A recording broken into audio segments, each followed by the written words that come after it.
Punjabi radio USA ਸੁਣ ਰਹੇ ਸਾਰੇ ਹੀ ਮਾਣਯੋਗ ਅਤੇ ਸਤਿਕਾਰਤ ਸਰੋਤਿਆਂ ਨੂੰ ਪਿਆਰ ਸਤਿਕਾਰ ਸਹਿ ਨਿੱਘੀ ਜਿਹੀ ਸਤਿ ਸ੍ਰੀ ਅਕਾਲ। ਸਭ ਨੂੰ ਜੀ ਨੂੰ ਆਖਦੇ ਹਾਂ। ਸੋ ਤੇ ਪ੍ਰੋਗਰਾਮ ਅਪਡੇਟ ਅਮਰੀਕਾ ਦੇ ਸ਼ਾਮ ਦੇ ਬੁਲੇਟਿਨ ਦੇ ਵਿੱਚ ਸਵਾਗਤ ਹੈ। ਹਰਜੋਤ ਸਿੰਘ ਜੀ ਜੁੜ ਚੁੱਕੇ ਨੇ ਆਪਣੇ ਨਾਲ ਫ੍ਰੈਜ਼ਨੋ ਸਟੂਡੀਓਜ਼ ਤੋਂ। ਜੀ ਨੂੰ ਸਵਾਗਤ ਹੈ। ਸਤਿ ਸ੍ਰੀ ਅਕਾਲ। ਸਤਿ ਸ਼੍ਰੀ ਅਕਾਲ, ਧੰਨਵਾਦ ਜੀ ਆਇਆਂ ਨੂੰ। ਪੰਜਾਬੀ ਰੇਡੀਓ USA ਜਿੰਨੇ ਵੀ ਸਰੋਤੇ ਸਾਡੇ ਸਾਰੇ ਹੀ AM ਸਟੇਸ਼ਨ FM ਸਟੇਸ਼ਨ ਘਰਾਂ ਦੇ ਵਿੱਚ ਰੇਡੀਓ ਸੈਟਸ ਦੇ ਰਾਹੀਂ ਟੈਲੀਫੋਨ ਦੇ ਰਾਹੀਂ ਫੇਸਬੁੱਕ YouTube 'ਤੇ ਦੇਖ ਰਹੇ ਹੋ ਸੁਣ ਰਹੇ ਹੋ ਸਾਰਿਆਂ ਨੂੰ ਜੀ ਆਇਆਂ ਨੂੰ ਅਤੇ ਬਹੁਤ ਹੀ ਪਿਆਰ ਅਤੇ ਸਤਿਕਾਰ ਭਰੀ ਸਤਿ ਸ਼੍ਰੀ ਅਕਾਲ। ਸਰੋਤਿਓ, ਅਗਸਤ ਦੀ 12 ਤਰੀਕ ਆ, ਦਿਨ ਵੀਰਵਾਰ ਆ। ਤੁਹਾਡੇ ਲਈ ਸ਼ਾਮ ਦਾ ਅਪਡੇਟ ਅਮਰੀਕਾ ਪ੍ਰੋਗਰਾਮ ਲੈ ਕੇ ਹਾਜ਼ਰ ਹੋਏ ਹਾਂ। ਪ੍ਰੋਗਰਾਮ ਸ਼ੁਰੂ ਕਰਨ ਤੋਂ ਪਹਿਲਾਂ ਸਾਡੇ ਅੱਜ ਦੇ ਸਪਾਂਸਰਸ ਉਹਨਾਂ ਦਾ ਧੰਨਵਾਦ। ਖਾਲਸਾ ਇੰਸ਼ੋਰੈਂਸ ਏਜੰਸੀ, ਜਿਨ੍ਹਾਂ ਦੇ ਕੋਲੋਂ ਤੁਸੀਂ ਹਰ ਇੱਕ ਤਰੀਕੇ ਦੀ ਇੰਸ਼ੋਰੈਂਸ ਕਰਵਾ ਸਕਦੇ ਹੋ। ਇੰਸ਼ੋਰੈਂਸ ਬਾਰੇ ਪਤਾ ਕਰਨ ਲਈ ਕਾਲ ਕਰ ਸਕਦੇ ਹੋ number 408-272-2500 4082722500। Amarjit Singh Fresno, Gurbachan Singh Nagra Sacramento, Avtar Singh Manjal Clovis, Zander mortgage ਅਤੇ ਰੀਅਲ ਐਸਟੇਟ ਵਾਲੇ ਘਰ ਖਰੀਦਣ ਵੇਚਣ ਦੀਆਂ ਸੇਵਾਵਾਂ ਦੇ ਨਾਲ home loans, commercial loans, agriculture loans, refinance ਦੇ ਲਈ ਕਾਲ ਮੋਹਨ ਚੀਮਾ 559-905-2575। ਟੇਰਕੇਣਾ ਇਮੀਗ੍ਰੇਸ਼ਨ ਲਾ ਫਰਮ, ਇਮੀਗ੍ਰੇਸ਼ਨ ਦਾ ਹੋਵੇ ਕਿਸੇ ਵੀ ਤਰੀਕੇ ਦਾ ਕੰਮ, ਅਟਰਨੀ ਜੇ ਟੇਰਕੇਣਾ ਦੇ ਨਾਲ ਸੰਪਰਕ ਕਰੋ 415-909-0503। ਵੁਡਲੈਂਡ ਕੈਲੀਫੋਰਨੀਆ ਦੇ I-5 ਦੇ ਉੱਤੇ ਐਗਜ਼ਿਟ 538 ਦੇ ਉੱਤੇ ਵੀਡੀਓ ਸਰਵੇਲੈਂਸ ਸਿਕਿਉਰਿਟੀ ਵਾਲੀ truck parking available 597 north east street Woodland. Call 9163969085। Pritpal Atwal Elk Grove, Kolia truck driving school Fresno, highway 99 180 ਦੇ ਕਾਰਨਰ 'ਤੇ। ਪੰਜਾਬ ਵਰਗੇ ਮਾਹੌਲ ਦੇ ਵਿੱਚ ਟਰੱਕ ਚਲਾਉਣ ਦੀ ਸਿਖਲਾਈ 53 ਫੁੱਟੇ ਟ੍ਰੇਲਰ 'ਤੇ ਦਿੰਦੇ ਹਨ। ਡਰਾਈਵ ਐਂਡ ਟ੍ਰੇਲਰਸ ਰੈਂਟ ਦੇ ਲਈ ਇਹਨਾਂ ਦੇ ਕੋਲ ਉਪਲਬਧ ਹਨ ਅਤੇ ਇਹਨਾਂ ਨੂੰ ਸ਼ਾਪ ਲਈ ਮਕੈਨਿਕ ਦੀ ਜ਼ਰੂਰਤ ਹੈ। 2306 ਵੈਸਟ ਡੈਨ ਰੌਨਕਿਲੋ ਡਰਾਈਵ, ਫ੍ਰੈਜ਼ਨੋ 559-266-3737। ਅਤੇ ਜੇਕਰ ਤੁਸੀਂ ਪੂਰੇ ਅਮਰੀਕਾ ਦੇ ਵਿੱਚ ਵਧੀਆ ਡੀਜ਼ਲ ਦੇ ਫਿਊਲ ਦੇ ਉੱਤੇ ਡਿਸਕਾਊਂਟਸ ਲੈਣਾ ਚਾਹੁੰਦੇ ਹੋ ਤਾਂ ਕਾਲ ਕਰੋ ਟਰੱਕਿੰਗ ਮਲਟੀ ਸਰਵਿਸਿਜ਼ ਨੂੰ ਫਿਊਲ ਕਾਰਡ ਦੇ ਲਈ 408-272-2600 ਦੇ ਉੱਤੇ। ਇਹਨਾਂ ਸਾਰਿਆਂ ਦਾ ਧੰਨਵਾਦ। ਜੇਕਰ ਤੁਸੀਂ ਜਾਂ ਕੋਈ ਹੋਰ ਕਾਰੋਬਾਰ ਇਸ ਪ੍ਰੋਗਰਾਮ ਨੂੰ ਸਪਾਂਸਰ ਕਰਨਾ ਚਾਹੁੰਦੇ ਹੋ, ਸੰਪਰਕ ਕਰ ਸਕਦੇ ਹੋ ਨੰਬਰ 408-722-7698। ਜੀ, ਅੱਜ ਦੀਆਂ ਖਬਰਾਂ ਵੱਲ ਆਈਏ ਅਤੇ ਅੱਜ US ਦਾ ਜਿਹੜਾ ਸੈਂਸਸ ਸੀ ਉਹਨਾਂ ਨੇ ਜਿਹੜਾ ਡਾਟਾ ਰਿਲੀਜ਼ ਕੀਤਾ ਹੈਗਾ ਆ, ਜਿਹਦੇ ਵਿੱਚ ਇਹ ਦੱਸਿਆ ਗਿਆ ਵੀ ਅਮਰੀਕਾ ਹੁਣ ਇੱਦਾਂ ਦਾ ਮੁਲਕ ਆ ਜਿੱਥੇ ਡਾਇਵਰਸਿਟੀ ਬਹੁਤ ਜ਼ਿਆਦਾ ਹੈਗੀ ਆ ਅਤੇ ਪਹਿਲਾਂ ਨਾਲੋਂ ਮਲਟੀ ਰੇਸ਼ੀਅਲ ਲੋਕਾਂ ਦੀ ਗਿਣਤੀ ਵੀ ਜਿਹੜੀ ਆ ਬਹੁਤ ਜ਼ਿਆਦਾ ਵਧੀ ਹੈਗੀ ਆ। ਹੁਣ 43% ਦੇ ਕਰੀਬ ਟੋਟਲ USA ਦੀ ਪਾਪੂਲੇਸ਼ਨ ਦੇ ਕਲਰਡ ਪੀਪਲ ਹੈਗੇ ਆ। ਸੋ ਕਾਲੇ ਮੂਲ ਦੇ ਜਾਂ ਸਾਡੇ ਵਰਗੇ ਜਾਂ ਹੋਰ ਕਹਿ ਸਕਦੇ ਹਾਂ ਜਿਹੜੇ ਨੌਨ ਵਾਈਟ ਹੈਗੇ ਆ। ਸੋ ਇਹ ਪਹਿਲਾਂ ਨਾਲੋਂ ਅਪ ਹੋਇਆ। ਨੌਨ ਹਿਸਪੈਨਿਕ ਵਾਈਟ ਸ਼ੇਅਰ ਜਿਹੜੀ ਪਾਪੂਲੇਸ਼ਨ ਆ ਉਹ ਫੈਲ ਹੋਈ ਆ, ਉਹ ਡਿੱਗੀ ਹੈਗੀ ਆ ਅਤੇ 57% 'ਤੇ ਆ ਗਈ ਹੈਗੀ ਆ ਪਿਛਲੇ ਦੂਜਿਆਂ ਨਾਲੋਂ, ਜਦੋਂ ਸੰਨ 2010 ਦੇ ਵਿੱਚ ਕਾਊਂਟਿੰਗ ਹੋਈ ਸੀਗੀ। ਅਡਲਟ ਪਾਪੂਲੇਸ਼ਨ ਜਿਹੜੀ ਆ 237 ਮਿਲੀਅਨ ਤੋਂ ਵੱਧ ਕੇ 261 ਮਿਲੀਅਨ ਪਿਛਲੇ 10 ਸਾਲਾਂ ਦੇ ਵਿੱਚ ਹੋਈ ਹੈਗੀ ਆ। ਅਤੇ ਓਵਰਆਲ ਜੇ ਦੇਖਿਆ ਜਾਵੇ ਅੰਡਰ 18 ਜਿਹੜੀ ਪਾਪੂਲੇਸ਼ਨ ਆ ਉਹ ਘਟੀ ਹੈਗੀ ਆ। ਨੌਨ ਹਿਸਪੈਨਿਕ ਵਾਈਟ ਅਮੈਰੀਕਨ ਜਿਹੜੇ ਆ ਉਹ ਕੈਲੀਫੋਰਨੀਆ ਦੇ ਵਿੱਚ ਜਿਹੜੇ ਆ ਉਹਨਾਂ ਦੀ ਗਿਣਤੀ ਘਟਦੀ ਜਾ ਰਹੀ ਹੈਗੀ ਆ। 7 ਜਿਹੜੀਆਂ ਸਟੇਟਸ ਹੈਗੀਆਂ California, New Mexico, Nevada, Texas, Maryland, Hawaii, Puerto RIICO ਅਤੇ ਜਿੱਥੇ ਨੌਨ ਹਿਸਪੈਨਿਕ ਵਾਈਟ ਜਿਹੜੇ ਆ ਪਾਪੂਲੇਸ਼ਨ ਦਾ 50% ਤੋਂ ਵੀ ਲੈਸ ਹੈਗੇ ਆ। ਕੈਲੀਫੋਰਨੀਆ ਨੇ ਇੱਕ ਕਾਂਗਰਸ ਦੀ ਜਿਹੜੀ US ਕਾਂਗਰਸ ਦੀ ਸੀਟ ਗਵਾ ਲਈ ਹੈਗੀ ਆ। ਟੈਕਸਸ ਦੇ ਵਿੱਚ 2 ਸੀਟਾਂ ਜਿਹੜੀਆਂ ਵੱਧ ਗਈਆਂ ਹੈਗੀਆਂ ਜੀ। ਇਸੇ ਤਰੀਕੇ ਨਾਲ ਫਲੋਰੀਡਾ ਵਿੱਚ ਵੀ ਇੱਕ ਜਿਹੜੀ ਉਹ ਵਧੀ ਆ। ਨਿਊਯਾਰਕ ਨੇ ਵੀ ਜਿਹੜੀਆਂ ਸੀਟਾਂ ਆ ਉਹ ਗਵਾਈਆਂ ਹੈਗੀਆਂ। ਸੋ ਜਿਹੜੀ ਗੋਰਿਆਂ ਦੀ ਗਿਣਤੀ ਆ 63% ਤੋਂ ਘੱਟ ਕੇ 57% ਜਿਹੜੀ ਆ ਪਿਛਲੇ 10 ਸਾਲਾਂ ਦੇ ਵਿੱਚ ਜਿਹੜੀ ਉਹ ਦੇਖੀ ਗਈ ਹੈ। ਓਵਰਆਲ ਜੇ ਅਮਰੀਕਾ ਦੀ ਪਾਪੂਲੇਸ਼ਨ ਦੇ ਉੱਤੇ ਜੇ ਹਰਜੋਤ ਸਿੰਘ ਜੀ ਆਪਾਂ ਨਜ਼ਰ ਮਾਰੀਏ ਤਾਂ ਕਹਿੰਦੇ ਆ ਵੀ ਪਾਪੂਲੇਸ਼ਨ ਦੇ ਵਿੱਚ ਓਵਰਆਲ 22 ਮਿਲੀਅਨ ਦਾ ਜਿਹੜਾ ਵਾਧਾ ਆ ਉਹ ਕੁੱਲ ਦੇਖਿਆ ਗਿਆ ਹੈਗਾ ਆ। ਸੋ ਆਪਾਂ ਜਿਹੜਾ ਦੇਖ ਰਹੇ ਹਾਂ 39 ਕੁਛ ਮਿਲੀਅਨ ਜਿਹੜੇ ਆ ਇਕੱਲੇ ਕੈਲੀਫੋਰਨੀਆ ਦੇ ਵਿੱਚ ਇਹ ਜਿਹੜੀ ਪਾਪੂਲੇਸ਼ਨ ਹੈਗੀ ਆ। ਫ੍ਰੈਜ਼ਨੋ ਕਾਊਂਟੀ ਦੀ ਪਾਪੂਲੇਸ਼ਨ 1 ਮਿਲੀਅਨ ਦਾ ਆਂਕੜਾ ਜਿਹੜਾ ਆ ਉਹ ਪਾਰ ਕਰ ਚੁੱਕੀ ਹੈਗੀ ਆ। ਸੋ ਬਹੁਤ ਸਾਰੀਆਂ ਥਾਵਾਂ ਦੇ ਉੱਤੇ ਜਿੱਦਾਂ ਤੁਸੀਂ ਦੱਸਿਆ ਵੀ ਇੰਟਰਰੇਸ਼ੀਅਲ ਜਿਹੜੇ ਆ ਉਹ ਗਰੋਥ ਜਿਹੜੀ ਉਹ ਬਹੁਤ ਹੋਈ ਆ, ਜਿਨ੍ਹਾਂ ਦੇ ਇੱਕ ਤੋਂ ਵੱਧ ਜਿੱਦਾਂ ਰੇਸ ਵਾਲੇ ਆ। ਸੋ ਉਹਨਾਂ ਦੀ ਜਿਹੜੀ ਗਿਣਤੀ ਆ ਉਸ ਦੇ ਵਿੱਚ ਕਾਫੀ ਇਜ਼ਾਫਾ ਹੋਇਆ ਆ। ਓਵਰਆਲ ਜੇ ਦੇਖਿਆ ਜਾਵੇ ਤਾਂ ਜਿਹੜੇ ਬਲੈਕ ਅਤੇ ਅਫਰੀਕਨ ਅਮੈਰੀਕਨ ਜਿਨ੍ਹਾਂ ਨੂੰ ਆਖਿਆ ਜਾਂਦਾ ਆ, ਉਹਨਾਂ ਦੀ ਵੀ ਗਿਣਤੀ ਦੇ ਵਿੱਚ ਜਿਹੜੀ ਕਟੌਤੀ ਆ ਉਹ ਦੇਖੀ ਗਈ ਆ 10 ਸਾਲਾਂ ਦੇ ਵਿੱਚ। ਉਹ ਪੁਆਇੰਟ ਜਿਹੜਾ ਉਹ 2% ਆ, ਪਰ ਥੋੜ੍ਹੀ ਘਟੀ ਆ। ਹਿਸਪੈਨਿਕ ਜਿਹੜੀ ਆ ਉਹਨਾਂ ਦੀ ਪਾਪੂਲੇਸ਼ਨ ਜਿਹੜੀ ਤਕਰੀਬਨ 2.25 ਤੋਂ 2.5% ਜਿਹੜੀ ਉਹ ਵਧੀ ਆ, ਅਤੇ ਇੰਟਰਰੇਸ਼ੀਅਲ ਜਿਹੜੀ ਪਾਪੂਲੇਸ਼ਨ ਆ ਉਸ ਦੇ ਵਿੱਚ ਵੀ ਜਿਹੜਾ ਕਾਫੀ ਵਾਧਾ ਜਿਹੜਾ ਆ ਉਹ ਦੇਖਿਆ ਗਿਆ ਹੈਗਾ ਆ। ਸੋ ਇਹ ਚੇਂਜਿੰਗ ਅਮੈਰੀਕਾ ਹੈਗਾ ਆ। ਸੋ ਇਹ ਚੀਜ਼ ਦੇਖੀ ਗਈ ਆ। ਸਭ ਤੋਂ ਜਿਹੜਾ ਵੱਡਾ ਪਰਸੈਂਟੇਜ ਚੇਂਜ ਜੇ ਕਿਸੇ ਇੱਕ ਕਾਊਂਟੀ ਦੇ ਵਿੱਚ ਦੇਖਿਆ ਗਿਆ ਉਹ ਹੈਗਾ ਮੈਕੈਂਜ਼ੀ ਕਾਊਂਟੀ, ਨਾਰਥ ਡਕੋਟਾ, ਜਿੱਥੇ ਪਾਪੂਲੇਸ਼ਨ ਆ ਉਹ ਵੱਧ ਕੇ 130% ਜਿਹੜੀ ਉਹ ਵਧੀ ਆ। ਸੋ ਡਬਲ ਜਿਹੜੀ ਉੱਥੇ ਪਾਪੂਲੇਸ਼ਨ ਆ। ਉੱਦਾਂ ਉੱਥੇ ਪਹਿਲੋਂ ਵੀ ਕੋਈ ਜ਼ਿਆਦਾ ਪਾਪੂਲੇਸ਼ਨ ਤਾਂ ਨਹੀਂ ਸੀਗੀ, ਪਰ ਪਹਿਲੋਂ ਦੇ ਮੁਕਾਬਲੇ ਜਿਹੜੀ ਉਹ ਵਧੀ ਆ। 6300 ਪਾਪੂਲੇਸ਼ਨ ਤੋਂ ਵੱਧ ਕੇ ਉੱਥੇ 14,500 ਪਾਪੂਲੇਸ਼ਨ ਹੋਈ ਆ। ਉਸ ਦੇ ਨਾਲ ਹੀ ਮਿਲਦੀ ਜਿਹੜੀ ਇੱਕ ਜੁੜੀ ਹੋਈ ਕਾਊਂਟੀ ਵਿਲੀਅਮ ਕਾਊਂਟੀ ਆ, ਉੱਥੇ 22,300 ਤੋਂ ਵੱਧ ਕੇ 40,900 ਤੱਕ ਜਿਹੜੀ ਪਾਪੂਲੇਸ਼ਨ ਵਧੀ ਆ। 82% ਉੱਥੇ ਜਿਹੜਾ ਇਜ਼ਾਫਾ ਹੋਇਆ ਆ। ਨਾਰਥ ਡਕੋਟਾ ਦੇ ਵਿੱਚ ਆਈ ਥਿੰਕ ਪਾਈਪਲਾਈਨ ਦੇ ਕਰਕੇ, ਤੇਲ ਦੇ ਕਰਕੇ ਕਾਫੀ ਜ਼ਿਆਦਾ ਲੋਕ ਉੱਧਰਲੇ ਪਾਸੇ ਜਿਹੜੇ ਉਹ ਮੂਵ ਵੀ ਹੋਏ ਸੀਗੇ। ਸੋ ਬਹੁਤ ਸਾਰੇ ਥਾਵਾਂ ਦੇ ਉੱਤੇ ਜਿਹੜੇ ਚੇਂਜਿਸ ਆ ਉਹ ਦੇਖੇ ਗਏ ਆ, ਪਰ ਮੈਜੋਰਟੀ ਇਲਾਕਿਆਂ ਦੇ ਵਿੱਚ ਪਾਪੂਲੇਸ਼ਨ ਦੇ ਵਿੱਚ ਡਿਕਲਾਈਨ ਜਿਹੜਾ ਆ ਹਰਜੋਤ ਸਿੰਘ ਜੀ ਦੇਖਿਆ ਗਿਆ ਹੈ। ਹਾਂ, ਵੱਡੇ ਸ਼ਹਿਰਾਂ ਦੇ ਵਿੱਚ ਇੱਦਾਂ ਦੀਆਂ ਥਾਵਾਂ ਦੇ ਉੱਤੇ ਪਾਪੂਲੇਸ਼ਨ ਜ਼ਰੂਰ ਇੱਕ ਤਰਫੋਂ ਮੂਵ ਹੋ ਕੇ ਦੂਜੇ ਪਾਸੇ ਨੂੰ ਗਈ ਆ, ਪਰ ਬਹੁਤ ਸਾਰੀਆਂ ਕਾਊਂਟੀਜ਼ ਨੇ ਪਾਪੂਲੇਸ਼ਨ ਨੂੰ ਜਿਹੜਾ ਆ ਉਹ ਲੂਜ਼ ਕੀਤਾ ਹੈਗਾ ਆ। ਫ੍ਰਿਜ਼ਨੋ ਕਾਊਂਟੀ ਜਿਸ ਤਰ੍ਹਾਂ ਤੁਸੀਂ ਦੱਸਿਆ ਹੀ ਆ, ਉੱਥੇ 8.4% ਗੇਨ ਹੋਇਆ ਪਿਛਲੇ 10 ਸਾਲਾਂ 'ਚ। 78,000 ਲੋਕ ਫ੍ਰਿਜ਼ਨੋ ਕਾਊਂਟੀ 'ਚ ਐਡ ਹੋਏ ਆ। ਸੈਂਟਰਲ ਵੈਲੀ ਦੇ ਜੇ ਹੋਰ ਕਾਊਂਟੀਜ਼ ਦੀ ਗੱਲ ਕਰਦੇ ਜਾਈਏ, ਕਿੰਗਸ ਕਾਊਂਟੀ 'ਚ 0.3% ਇਨਕਰੀਜ਼ ਹੋਇਆ, ਮਡੇਰਾ ਦੇ ਵਿੱਚ 3.6% ਅਤੇ ਮੈਰੀਪੋਸਾ ਦੇ ਵਿੱਚ 6.1%, ਮਰਸਡ ਦੇ ਵਿੱਚ 9.9% ਅਤੇ ਟੋਲੈਰੀ ਕਾਊਂਟੀ ਦੇ ਵਿੱਚ 7% ਦੇ ਕਰੀਬ ਜਿਹੜਾ ਇਨਕਰੀਜ਼ ਹੋਇਆ। ਹਜੇ ਇਹ ਡਾਟਾ ਨਹੀਂ ਆ ਰਿਹਾ ਵੀ ਜਦੋਂ ਆਪਾਂ ਲਿਖ ਰਹੇ ਸੀ ਸਿੱਖ ਹਾਂ ਜਾਂ ਪੰਜਾਬੀ ਆ, ਉਹ ਕਿੰਨਾ ਕੁ ਜਿਹੜੇ ਹੈਗੇ ਆ, ਉਹ ਜਦੋਂ ਡਾਟਾ ਆਊਗਾ ਉਹ ਆਪਾਂ ਜ਼ਰੂਰ ਤੁਹਾਡੇ ਨਾਲ ਸਾਂਝਾ ਕਰਾਂਗੇ। ਜੀ ਬਿਲਕੁਲ, ਇਹ ਜਿਹੜੇ ਚੇਂਜਿਸ ਆ ਕਿੰਗਸ ਕਾਊਂਟੀ ਦੇ ਵਿੱਚ ਹਰਜੋਤ ਸਿੰਘ ਜੀ 0.3% ਦੀ ਗਿਰਾਵਟ ਦੇਖੀ ਗਈ ਆ 10 ਸਾਲਾਂ 'ਚ। ਪਾਪੂਲੇਸ਼ਨ ਉੱਥੇ ਜਿਹੜੀ ਉਹ ਘਟੀ ਆ। ਸੈਕਰਾਮੈਂਟੋ ਕਾਊਂਟੀ 'ਚ ਤਕਰੀਬਨ 12% ਪਾਪੂਲੇਸ਼ਨ ਜਿਹੜੀ ਉੱਥੇ ਵਧੀ ਆ। ਸੋ ਬੇ ਏਰੀਏ ਤੋਂ ਲੋਕ ਜਿਉਂ-ਜਿਉਂ ਬਾਹਰ ਨੂੰ ਮੂਵ ਹੋਏ ਆ, ਇਹਨਾਂ ਸਾਰੇ ਥਾਵਾਂ ਦੇ ਉੱਤੇ ਪਾਪੂਲੇਸ਼ਨ ਜਿਹੜੀ ਉਹ ਗਰੋਥ ਦੇਖੀ ਗਈ ਹੈ। ਐਲਾਮੀਡਾ, ਕੌਂਟਰਾ ਕੋਸਟਾ, ਸੈਕਰਾਮੈਂਟੋ, ਸੈਨ ਮਕੀਨ, ਸੋ ਇਹਨਾਂ ਸਾਰੇ ਥਾਵਾਂ 'ਚ ਯੂਬਾ ਹੋ ਗਈ, ਪਲੇਸਰ ਹੋ ਗਈ, ਸਟਰ ਹੋ ਗਈ, ਇਹਨਾਂ ਸਾਰੇ ਥਾਵਾਂ ਦੇ ਉੱਤੇ ਪਾਪੂਲੇਸ਼ਨ ਜਿਹੜੀ ਗਰੋਥ ਆ ਉਹ ਦੇਖੀ ਗਈ ਹੈਗੀ ਆ। ਕੈਲੀਫੋਰਨੀਆ 'ਚ ਤਕਰੀਬਨ ਕੁਛ ਕੁ ਜਿਹੜੇ ਡਿਸਟ੍ਰਿਕਟਸ ਆ ਉਹਨਾਂ ਨੂੰ ਛੱਡ ਕੇ ਬਾਕੀ ਸਾਰੇ ਹੀ ਥਾਵਾਂ ਦੇ ਉੱਤੇ ਜਿਹੜੀ ਪਾਪੂਲੇਸ਼ਨ ਆ ਉਹ ਵਧੀ ਹੈਗੀ ਆ। ਅਤੇ ਜਿੱਦਾਂ ਤੁਸੀਂ ਹਰਜੋਤ ਸਿੰਘ ਜੀ ਦੱਸਿਆ ਆ, ਇਹ ਰੇਸ ਦੇ ਹਿਸਾਬ ਦੇ ਨਾਲ ਜੇ ਆਪਾਂ ਦੇਖਿਆ ਜਾਵੇ ਨਾ, ਜਿਹੜੀ ਸਮ ਅਦਰ ਰੇਸ ਆ ਉਸ ਦੇ ਵਿੱਚ ਅੰਕੜਾ ਜਿਹੜਾ ਆ ਪਹਿਲੋਂ ਦੇ ਨਾਲੋਂ ਵਧਿਆ। ਜਿੱਦਾਂ ਸਮ ਅਦਰ ਰੇਸ ਦੇ ਵਿੱਚ ਜਿੱਦਾਂ ਆਪਣਾ ਸਿੱਖ ਵੀ ਆ ਜਾਂਦੇ ਸੀਗੇ, ਹੋਰ ਵੀ ਬਹੁਤ ਸਾਰੇ ਜਿਹੜੇ ਲੋਕ ਆ ਉਹ ਇਸ ਦੇ ਵਿੱਚ ਆਉਂਦੇ ਸੀਗੇ। ਸੋ ਸਮ ਅਦਰ ਰੇਸ ਜਿਹੜੀ ਆ ਹੌਲੀ ਹੌਲੀ ਜਿਹੜੀ ਉਹ ਵਧੀ ਆ।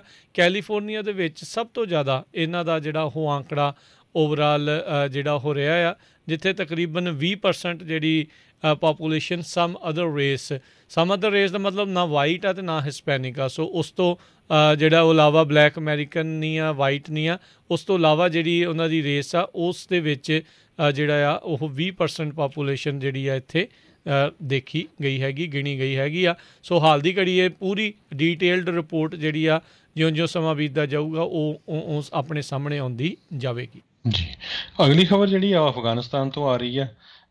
ਪ੍ਰੈਜ਼ੀਡੈਂਟ ਜੋ ਬਾਈਡਨ ਉਹਨਾਂ ਦਾ ਕਾਫੀ ਹੁਣ ਵਿਰੋਧ ਹੁੰਦਾ ਜਾ ਰਿਹਾ ਵੀ ਜਿਸ ਹਿਸਾਬ ਦੇ ਨਾਲ ਅਫਗਾਨਿਸਤਾਨ ਨੂੰ ਛੱਡ ਕੇ ਆਏ ਆ, ਕਹਿੰਦੇ ਵੀ ਉੱਥੇ ਸਿਚੁਏਸ਼ਨ ਬਹੁਤ ਬਦਤਰ ਹੁੰਦੀ ਜਾ ਰਹੀ ਆ। ਜਿਸ ਟਾਈਮ ਦੇ ਉੱਤੇ ਪ੍ਰੈਜ਼ੀਡੈਂਟ ਜੋ ਬਾਈਡਨ ਹੁਣੀ ਵਾਈਸ ਪ੍ਰੈਜ਼ੀਡੈਂਟ ਸੀ ਸੰਨ 2011 ਦੇ ਵਿੱਚ, ਉਸ ਟਾਈਮ ਦੇ ਉੱਤੇ ਵੀ ਇਹਨਾਂ ਨੇ ਐਗਰੀਮੈਂਟ ਜਿਹੜਾ ਇਰਾਕ ਦੇ ਵਿੱਚ ਜਿਹੜਾ US ਟਰੂਪਸ ਦਾ ਵਿਡਰੋਲ ਦਾ ਕੀਤਾ ਸੀ। ਪਰ ਉਸ ਟਾਈਮ 'ਤੇ ਵੀ ਜਦੋਂ ਹੀ ਇਹਨਾਂ ਨੇ ਜਿਹੜੀ ਆ ਐਗਰੀਮੈਂਟ ਕੀਤਾ, ਉਹ ਤੋਂ ਬਾਅਦ ਆਈਸਿਸ ਨੇ ਜਿਹੜਾ ਕੰਟਰੋਲ ਕਰਨਾ ਸ਼ੁਰੂ ਕਰ ਦਿੱਤਾ। ਬਹੁਤ ਲੋਕਾਂ ਦੇ ਜਿਹੜੇ ਮਰਡਰ ਹੋਏ, ਈਵਨ ਅਮਰੀਕਨ ਜਿਹੜੇ ਜਰਨਲਿਸਟ ਸੀਗੇ ਉਹ ਵੀ ਜਿਹੜੇ ਮਾਰੇ ਗਏ ਹੈਗੇ ਆ।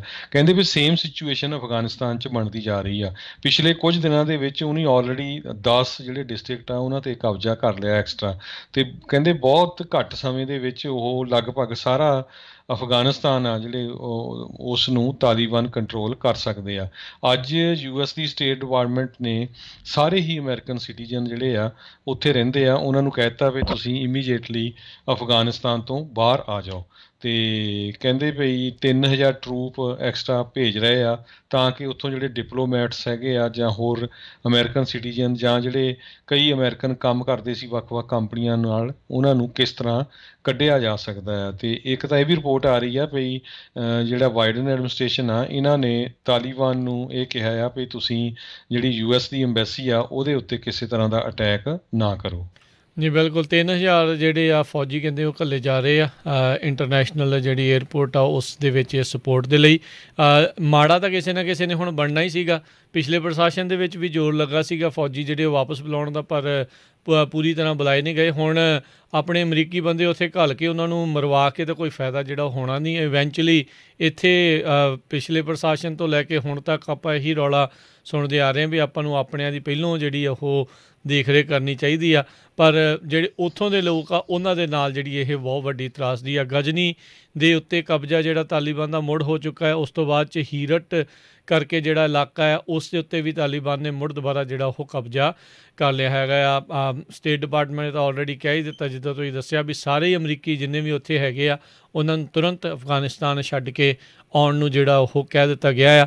ਸੋ ਜੋ ਹਾਲਾਤ ਬਣੇ ਹੈਗੇ ਆ, ਲੱਗਦਾ ਨਹੀਂ ਹੈ ਹਰਜੋਤ ਸਿੰਘ ਜੀ ਵੀ ਆਉਣ ਵਾਲੇ ਸਮੇਂ ਦੇ ਵਿੱਚ ਅਮਰੀਕੀ ਅੰਬੈਸੀ ਵੀ ਉੱਥੇ ਜ਼ਿਆਦਾ ਚਿਰ ਜਿਹੜੀ ਉਹ ਚੱਲ ਪਾਊਗੀ ਜੇ ਤਾਲੀਬਾਨਾਂ ਨੇ ਉੱਥੇ ਪੂਰੀ ਤਰ੍ਹਾਂ ਕਬਜ਼ਾ ਆ ਉਹ ਉੱਥੇ ਕਰ ਲਿਆ। ਜੀ ਅਗਲੀ ਖਬਰ ਵੱਲ ਚੱਲੀਏ, ਜਿਹੜੀ ਆ ਰਹੀ ਹੈਗੀ ਆ। ਕਹਿੰਦੇ ਪਈ ਜਿਹੜੇ ਇਲੀਗਲ ਇਮੀਗਰੈਂਟਸ ਹੈਗੇ ਆ ਉਹਨਾਂ ਨੂੰ ਟੈਕਸਸ ਦੇ ਵੱਖ-ਵੱਖ ਸ਼ਹਿਰਾਂ ਦੇ ਵਿੱਚ ਬਿਨਾਂ ਕੋਵਿਡ ਦੇ ਟੈਸਟ ਕੀਤਿਆਂ ਛੱਡਿਆ ਜਾ ਰਿਹਾ ਹੈਗਾ ਆ। ਇੱਕ ਪਿਛਲੇ ਦਿਨਾਂ ਦੇ ਵਿੱਚ ਵੀਡੀਓ ਕਿਸੇ ਨੇ ਜਰਨਲਿਸਟ ਨੇ ਰਿਲੀਜ਼ ਕੀਤੀ ਸੀ ਵੀ ਕਿਸ ਤਰ੍ਹਾਂ ਜਿਹੜੇ ਸੈਂਟਰਸ ਹੈਗੇ ਆ ਜਿਨ੍ਹਾਂ ਦੇ ਵਿੱਚ ਅਨਡਾਕੂਮੈਂਟਡ ਲੋਕਾਂ ਨੂੰ ਰੱਖਿਆ ਜਾਂਦਾ ਵੀ ਉਹ ਪੂਰੀ ਤਰ੍ਹਾਂ ਤੁੰਨੇ ਹੋਏ ਸੀ, ਕਿਸੇ ਨੇ ਉੱਥੇ ਮਾਸਕ ਨਹੀਂ ਪਾਇਆ ਸੀ। ਅਤੇ ਹੁਣ ਜਿਹੜਾ ਆ ਇਹ ਰਿਪੋਰਟ ਨਵੀਂ ਆ ਰਹੀ ਆ ਵੀ ਸਿਟੀ ਆਫ ਲੋਰੈਡੋ ਜਿਹੜਾ ਆ ਉਹਨਾਂ ਨੇ ਬਾਈਡਨ ਐਡਮਿਨਿਸਟ੍ਰੇਸ਼ਨ ਦੇ ਨਾਲ ਵੀ ਐਗਰੀਮੈਂਟ ਕੀਤਾ ਹੈਗਾ ਵੀ ਜਿਹੜਾ ਇਲੀਗਲ ਇਮੀਗਰੈਂਟਸ ਆ ਉਹ ਸਾਡੇ ਕੋਲ ਆਲਰੇਡੀ ਬਹੁਤ ਹੋ ਗਏ ਆ ਅਤੇ ਤੁਸੀਂ ਆਸਟਨ, ਡੈਲਸ, ਹੂਸਟਨ ਜਿਹੜੇ ਹੋਰ ਸ਼ਹਿਰ ਆ ਇੱਥੇ ਜਿਹੜੇ ਭੇਜੇ ਜਾਣ।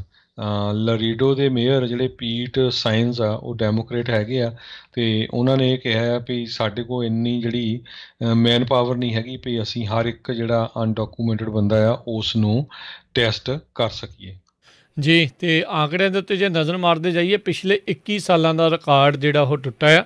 US ਮੈਕਸੀਕੋ ਬਾਰਡਰ ਦੇ ਉੱਤੇ 2 ਲੱਖ ਤੋਂ ਵੱਧ ਜਿਹੜੇ ਆ ਉਹ ਮਾਈਗਰੈਂਟਸ ਆ ਉਹਨਾਂ ਨੂੰ ਡਿਟੇਨ ਕੀਤਾ ਗਿਆ ਆ CBP ਦੇ ਦੁਆਰਾ। ਇਹ ਇਨਫੋਰਸਮੈਂਟ ਡਾਟਾ ਜਿਹੜਾ ਆ ਉਹ ਅੱਜ ਰਿਲੀਜ਼ ਕੀਤਾ ਗਿਆ। ਜੂਨ ਦੇ ਮੁਕਾਬਲੇ ਜੁਲਾਈ ਮਹੀਨੇ ਦੇ ਵਿੱਚ 24% ਵਾਧਾ ਦੇਖਿਆ ਗਿਆ ਹੈ ਜਿਹੜੇ ਅਨਅਕੰਪਨੀਡ ਮਾਈਨਰਸ ਆ, ਛੋਟੀ ਉਮਰ ਦੇ 18 ਸਾਲ ਤੋਂ ਘੱਟ ਦੀ ਉਮਰ ਦੇ ਜਿਹੜੇ ਬੱਚੇ ਜਿਨ੍ਹਾਂ ਦੇ ਨਾਲ ਕੋਈ ਵੀ ਨਹੀਂ ਆ, ਉਸ ਦੇ ਵਿੱਚ ਵਾਧਾ ਜਿਹੜਾ ਉਹ ਹੋਇਆ ਹੈਗਾ। ਕਹਿੰਦੇ ਵੀ ਐਵਰੇਜ ਇੱਕ ਦਿਨ ਦੇ ਵਿੱਚ 1300 ਜਿਹੜੇ ਉਹ 63 ਪਰ ਡੇ ਜੁਲਾਈ ਦੇ ਵਿੱਚ ਜਿਹੜੇ ਉਹ ਆਏ ਸੀ ਅਤੇ ਜੂਨ ਦੇ ਵਿੱਚ 794 ਦੇ ਉੱਤੇ ਸੀਗਾ।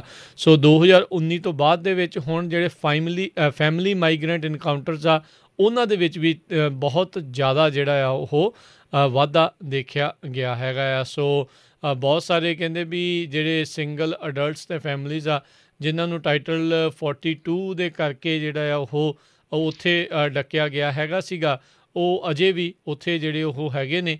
ਅਤੇ 12% ਕਹਿੰਦੇ ਵੀ ਜੁਲਾਈ ਦੇ ਵਿੱਚ ਉਹ ਲੋਕ ਸੀਗੇ ਜਿਨ੍ਹਾਂ ਨੂੰ ਐਕਸਪੈਲ ਕਰਕੇ ਜਿਹੜਾ ਮੈਕਸੀਕੋ ਦੇ ਵਿੱਚ ਜਿਹੜਾ ਉਹ ਰੱਖਿਆ ਗਿਆ ਹੈਗਾ ਆ। ਸੋ ਹਾਲਾਤ ਕਾਫੀ ਜ਼ਿਆਦਾ ਬੱਤਰ ਜਿਹੜੇ ਆ ਇਸ ਟਾਈਮ US ਮੈਕਸੀਕੋ ਬਾਰਡਰ ਦੇ ਉੱਤੇ ਬਣਦੇ ਜਾ ਰਹੇ ਨੇ।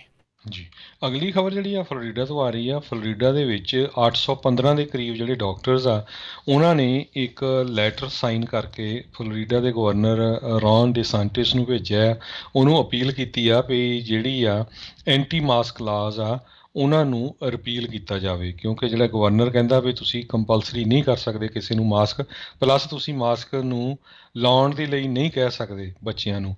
ਪਰ ਕਹਿੰਦੇ ਭਈ ਇਸ ਵੇਲੇ ਫਲੋਰੀਡਾ ਦੇ ਵਿੱਚ ਕਰੋਨਾ ਵਾਇਰਸ ਨਾਲ ਪੀੜਤ ਲੋਕਾਂ ਦੀ ਗਿਣਤੀ ਬਹੁਤ ਵੱਧ ਰਹੀ ਹੈਗੀ ਆ, ਅਤੇ ਜੇ ਬੱਚੇ ਮਾਸਕ ਨਹੀਂ ਪਾਉਂਦੇ ਅਤੇ ਇਹ ਗਿਣਤੀ ਹੋਰ ਵੀ ਵੱਧ ਸਕਦੀ ਹੈਗੀ ਆ। ਕਹਿੰਦੇ ਵੀ ਇਕੱਲੇ ਜੇ ਟੈਂਪਾ ਵੇ ਫਲੋਰੀਡਾ ਦੀ ਗੱਲ ਕਰਦੇ ਜਾਈਏ ਤਾਂ 1,20,000 ਦੇ ਕਰੀਬ ਜਿਹੜੇ ਬੱਚੇ ਆ ਉੱਥੇ ਰਹਿੰਦੇ ਆ ਜਿਹੜੇ ਟੀਕਾ ਨਹੀਂ ਲਵਾ ਸਕਦੇ, ਜਿਨ੍ਹਾਂ ਦੀ ਉਮਰ 12 ਸਾਲ ਤੋਂ ਥੱਲੇ ਹੈਗੀ ਆ। ਸੋ ਇਹ ਇੱਕ ਵੱਡਾ ਇਸ਼ੂ ਜਿਹੜਾ ਫਲੋਰੀਡਾ ਦੇ ਵਿੱਚ ਇਸ ਵੇਲੇ ਬਣਿਆ ਹੋਇਆ ਹੈ ਜੀ।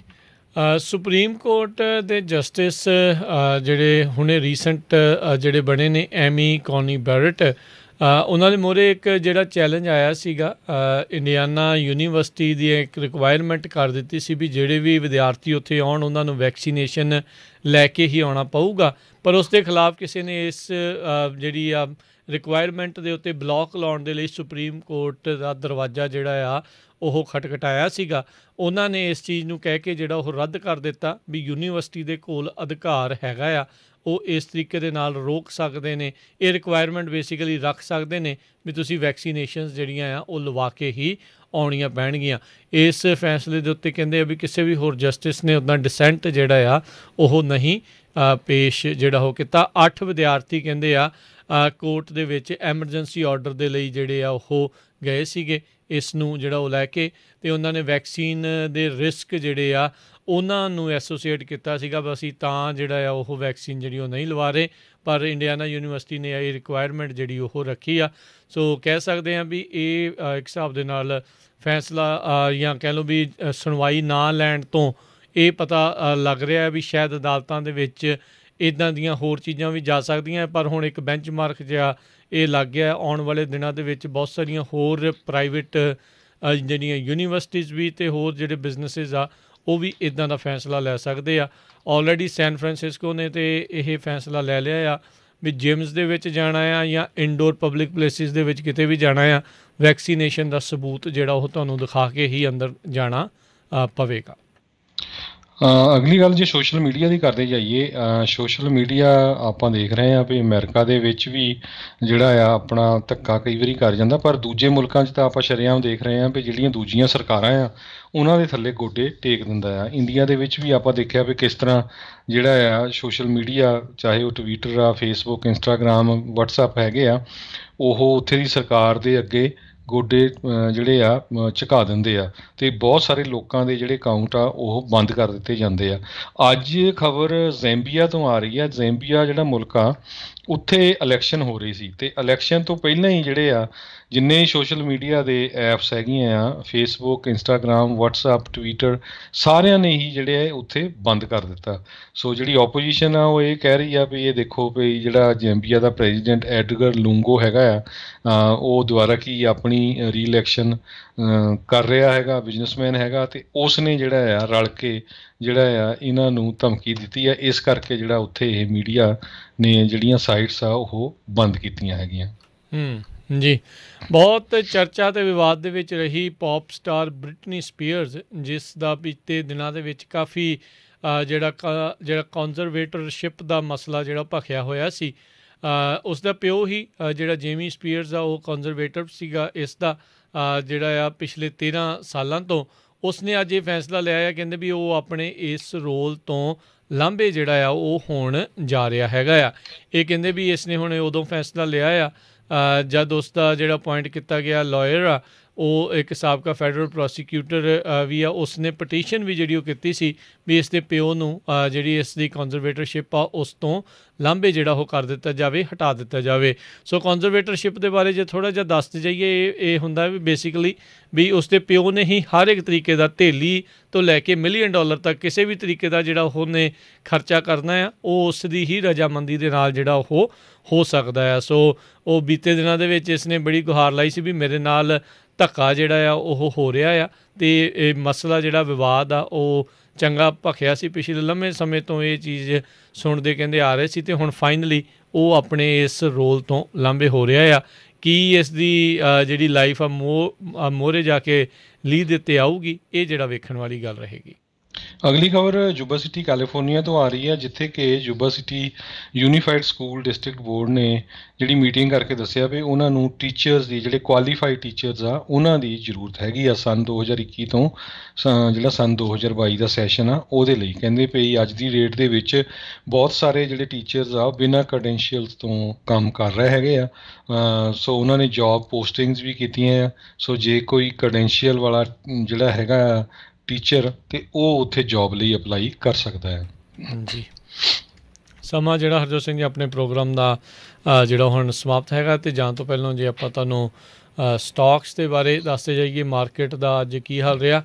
ਅੱਜ ਡਾਓ ਜੋਨਸ ਦੇ ਵਿੱਚ 15 ਪੁਆਇੰਟਾਂ ਦਾ ਵਾਧਾ ਦਰਜ ਕੀਤਾ ਗਿਆ, 34,500 ਦੇ ਉੱਤੇ 35,500 ਦੇ ਉੱਤੇ ਇਹ ਬੰਦ ਹੋਇਆ। ਨੈਸਡੈਕ ਦੇ ਵਿੱਚ 51 ਪੁਆਇੰਟ ਵਧੇ, 14,800 ਦੇ ਉੱਤੇ ਇਹ ਬੰਦ ਹੋਇਆ। S&P ਦੇ ਵਿੱਚ 13 ਪੁਆਇੰਟ ਵਧੇ, 4,461 ਦੇ ਉੱਤੇ ਬੰਦ ਹੋਇਆ। 10 ਈਅਰ ਯੀਲਡ 1.37%, ਸੋਨੇ ਦਾ ਭਾਅ $1,755 ਪ੍ਰਤੀ ਆਊਂਸ, ਅਤੇ ਬਿਟਕੋਇਨ ਦੀ ਕੀਮਤ 44,494 ਦੇ ਉੱਤੇ ਰਹੀ। ਜੀ, ਸੋ ਜਿਸ ਤਰ੍ਹਾਂ ਆਪਾਂ ਪਿਛਲੇ ਦਿਨਾਂ 'ਚ ਦੱਸਿਆ ਸੀ ਵੀ ਬਹੁਤ ਸਾਰੇ ਇੰਪਲਾਈਜ਼ ਬੇ ਏਰੀਏ ਤੋਂ ਹੋਰ ਸ਼ਹਿਰਾਂ ਨੂੰ ਮੂਵ ਹੋ ਰਹੇ ਆ। ਅੱਜ ਗੂਗਲ ਨੇ ਅਨਾਊਂਸ ਕੀਤਾ ਵੀ ਜਿਹੜੇ ਇੰਪਲਾਈ ਸੈਨ ਫਰਾਂਸਿਸਕੋ ਤੋਂ ਲੇਕ ਤਾਹੋ ਨੂੰ ਮੂਵ ਹੋ ਗਏ। ਲੇਕ ਤਾਹੋ ਜਿਹੜਾ ਆ ਅੱਧਾ ਉਹ ਨਵਾਡਾ ਸਟੇਟ ਦੇ ਵਿੱਚ ਆ, ਅੱਧਾ ਕੈਲੀਫੋਰਨੀਆ 'ਚ ਆ। ਸੋ ਉੱਥੇ ਜਿਹੜਾ ਸਟੇਟ ਟੈਕਸ ਨਹੀਂ ਹੈਗਾ ਨਵਾਡਾ ਦੇ ਵਿੱਚ। ਸੋ ਉਹਨਾਂ ਨੇ ਇਹ ਕਿਹਾ ਵੀ ਉਹਨਾਂ ਦਾ ਜਿਹੜੇ ਗੂਗਲ ਦੇ ਇੰਪਲਾਈਜ਼ ਨਵਾਡਾ ਦੇ ਵਿੱਚ ਮੂਵ ਹੋਏ ਹੈਗੇ ਆ ਲੇਕ ਤਾਹੋ 'ਚ, ਉਹਨਾਂ ਦਾ ਪੇ ਕੱਟ 25% ਹੋਊਗਾ। ਅਤੇ $1 ਦੀ ਜੇ ਕੀਮਤ ਦੱਸਦੀ ਜਾਈਏ, ਕੈਨੇਡਾ ਦੇ $1.25 ਦੇ ਬਰਾਬਰ ਰਹੀ ਆ। $1 ਦੀ ਕੀਮਤ ਇੰਡੀਆ ਦੇ $74.29 ਦੇ ਬਰਾਬਰ ਰਹੀ ਆ। ਜੀ, ਇੱਥੇ ਹੀ ਸਾਡੇ ਅੱਜ ਦੇ ਪ੍ਰੋਗਰਾਮ ਦੀ ਸਮਾਪਤੀ ਹੈ। ਮਿਲਦੇ ਹਾਂ ਅਗਲੀ ਵਾਰ ਤੱਕ ਲਈ। ਮੈਨੂੰ ਰਾਜਕਰਮਜੀਤ ਸਿੰਘ ਨੂੰ ਅਤੇ ਹਰਜੋਤ ਸਿੰਘ ਨੂੰ ਇਜਾਜ਼ਤ ਦਿਓ। ਸਾਡੇ ਦੋਨਾਂ ਵੱਲੋਂ ਤੁਹਾਨੂੰ ਸਭ ਨੂੰ ਪਿਆਰ ਭਰੀ ਸਤਿ ਸ਼੍ਰੀ ਅਕਾਲ। ਸੁਣਦੇ ਰਹੋ ਪੰਜਾਬੀ ਰੇਡੀਓ USA।